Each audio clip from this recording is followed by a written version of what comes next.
Peace, family, friends, and loved ones out there. I hope everyone's doing great.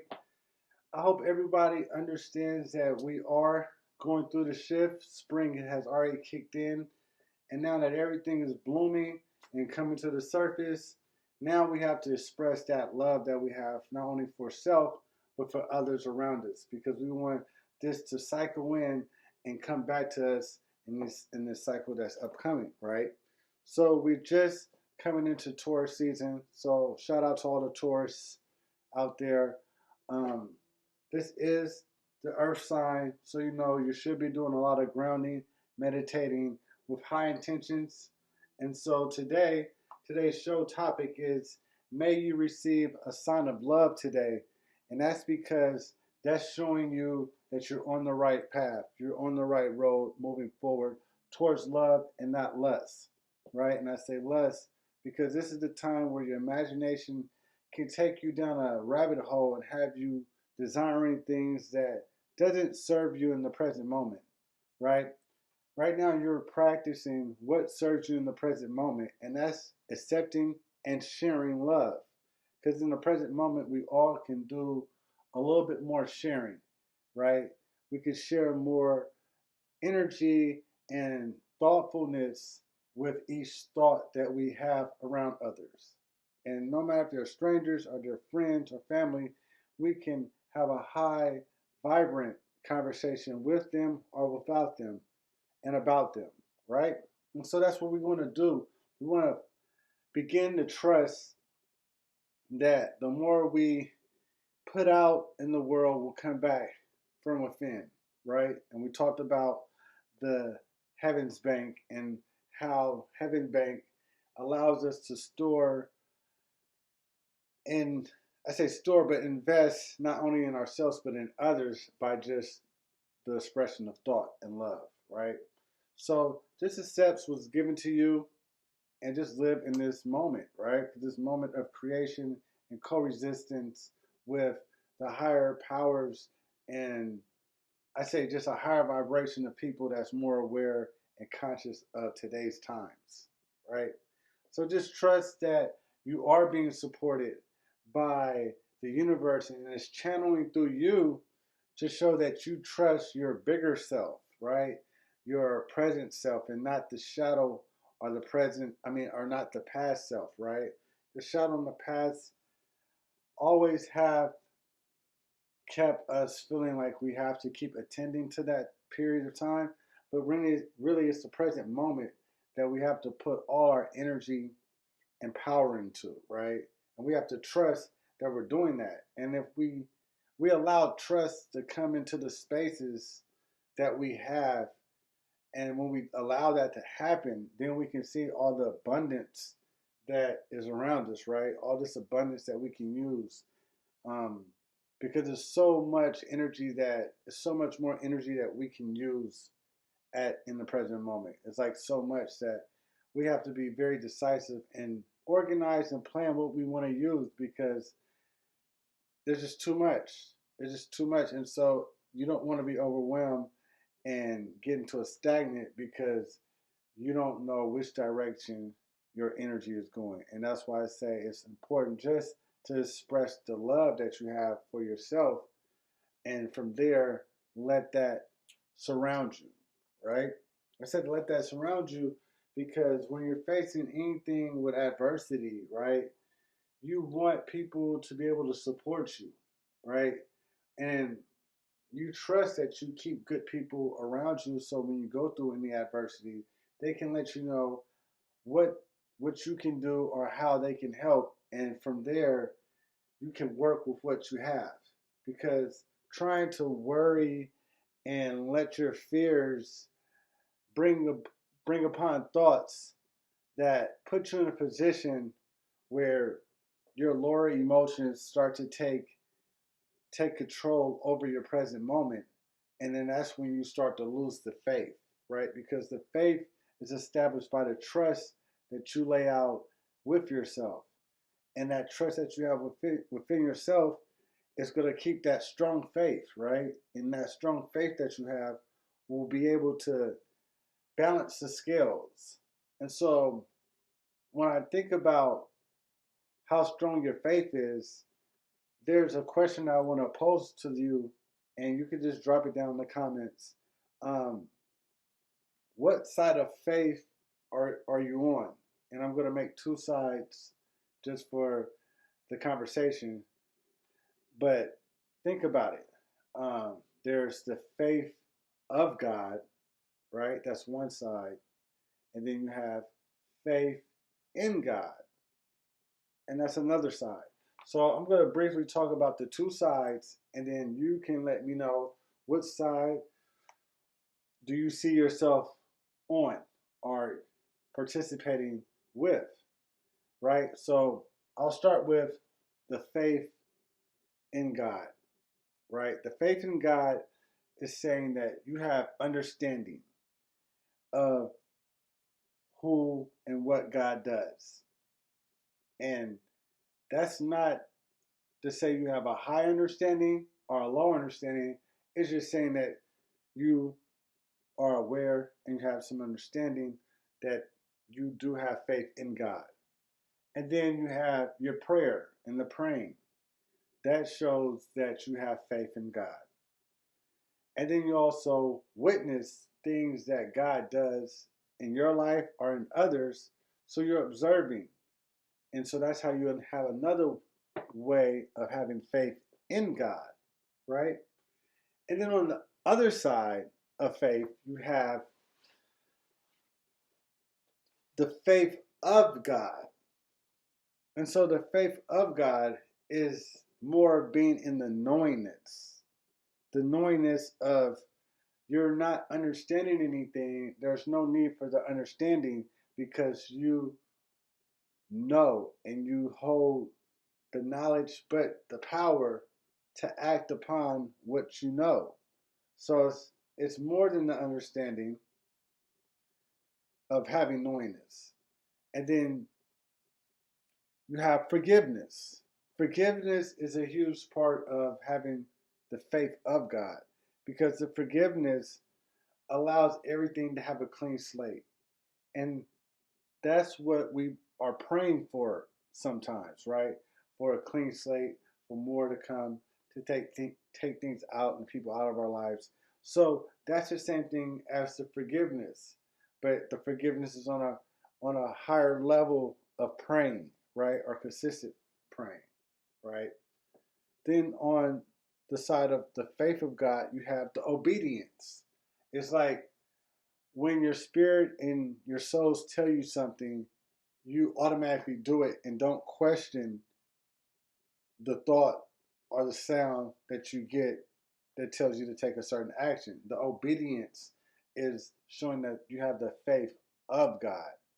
It's not saying you're just witnessing and observing things and then reflecting and letting things pass by without taking any action, right? So those are the two different sides of faith. And I would like to know, which side do you see yourself on?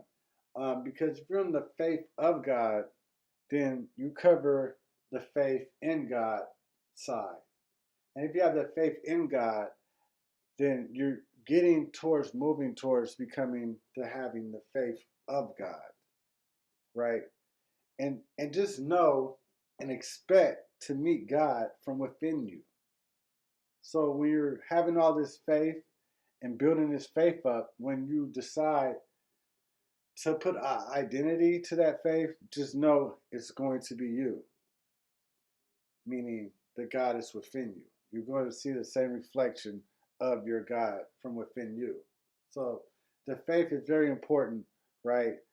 So we can talk a little bit more about how sleep, your physical sleep, is important to your faith. And I say it's important to your faith because before you go to sleep at night and you have your prayers and you having the things that you're asking for the forgiveness before you lay your head down, is that the body is going to be at rest, but the spirit doesn't rest. And I mean, the spirit doesn't rest and the soul doesn't rest. And then it's in this time of sleep, we are being approached by different realms of life that we have to be aware of and conscious of.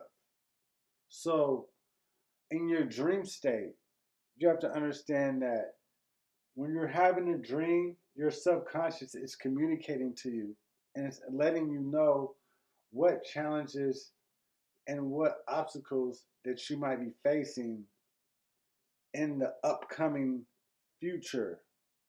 And that means in the present moment in your awakening. When you become awakened to these problems and challenges, then your dreams are already communicating to you about that. And it's saying that you have unfinished work that you need to come up with resolutions and solve and dissolve these things through thought and your breath, right? Because your consciousness will bring you up to a level of knowingness in the present moment to be able to overstand everything that needs to take place for you to move on and to continue on, right? So, when we sleep and the body's at rest, our mind has to be it has to be addressed when it awakens, right? So when you first awaken from sleep, you must do a mental hygiene. A mental hygiene is where you ask for all your debts, mentally, physically, to be removed. For all the dis-ease and discomfort that you might have in your body or in your mind to be removed. For all the toxin thoughts from the food, the media that you take in to be removed, right? This mental hygiene has to happen every single day after awakening. And then the next thing you have to do after doing that, you have to ask your soul. You have to ask your soul, what is it that you're trying to communicate to me, right? And that's kind of reflecting back on your dreams, right? What dream did you have? That's why some people do dream journaling, right? They write down their dreams so they can recall on the communication that they're getting from their subconscious mind. And their subconscious mind is telling them they have some things consciously that they need to be aware of, right? And to be aware of because you want to take in each breath of life with the knowingness of the present moment. And if each breath you take and you have fears and worries within that space, then that knowingness becomes less of a power for you to use in the present moment, right? And then you be coming down to a lower level of consciousness and to understanding. And when you start to have to figure out how to understand things, that's when your fears and the worriness is working back in to your knowingness of what things are to be and to come. Right? We have all this self intelligence about who we are and what we are, and that's done through the breath. Each breath that we take enhances us on what we need to be enhanced on. But we have to be conscious enough and aware enough to know with each breath that's what we're doing. We're not just imagining that we have pure conscious energy. We're knowing that when we imagine that that energy is creating the thoughts to come, creating the path to take. It's like magic, right? It's a story that's involving onto others, but it's still revealing your secret powers and what you believe in and how it leads to one big miracle. And like I said, like let it be a sign of love that someone receives from your energy, from your light, on how you not only trust the universe, but you trust those around you, right? That energy, that light that you show, they can now see and now they can move forward and they can pass on the buck. And I say pass on the buck because that's something that we have to do. We have to pass on this energy, right? What you receive in life or what you receive from the universe from within, you have to give back out to the current life force, right? It's a law. It's something that naturally happens when you are in tune and in alignment with the universe around you. You make it, then you give it. You make it and you give it. You make it and you give it. And then that continues to multiply in multiple ways. And everybody gets enough of it. It's like, when Rod channels his energy through you and you have a plan and that energy changes your plan and affects more people in the plan, but overall, everyone benefited from it, but you might have some challenges and some struggles and some obstacles to pull it off, but you were able to, right? You were able to see the celebration at the end of the day. And that's what we're doing. We're celebrating with each other on just recognizing the love that we have to share. It doesn't have to be a birthday. It doesn't have to be an anniversary. It doesn't have to be anything that has a title to this is why we're doing it. This should just be the present moment energy, right? The reason why we should be passing the signs of love on to each other at this present moment, right? So just try to understand that your imagination, your faith, all these things are working while you sleep, in your dream state, and also while you're in your conscious and present moment. So you can do a lot of investments and a lot of banking from within and getting your heaven bank stocked up to where now you're just giving out all this love and all this love currency, and people appreciate that and they know how to use that. They don't abuse your spiritual love like they abuse your physical love. People do not abuse your spiritual love like they abuse your physical love.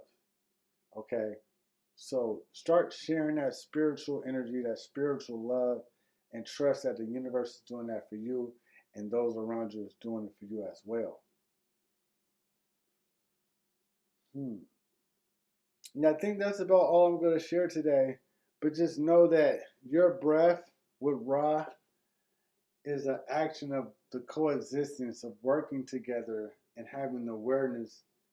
And the key is all about unity, right? Your breath is working with Ra and it's co creating, and showing the connection through each breath. And that's the unity that you have from within. With that said, Rafiki, to all my family, friends, and loved ones out there, make sure you pray, protect yourself, watch over your thoughts, and allow love to touch you. Ashe.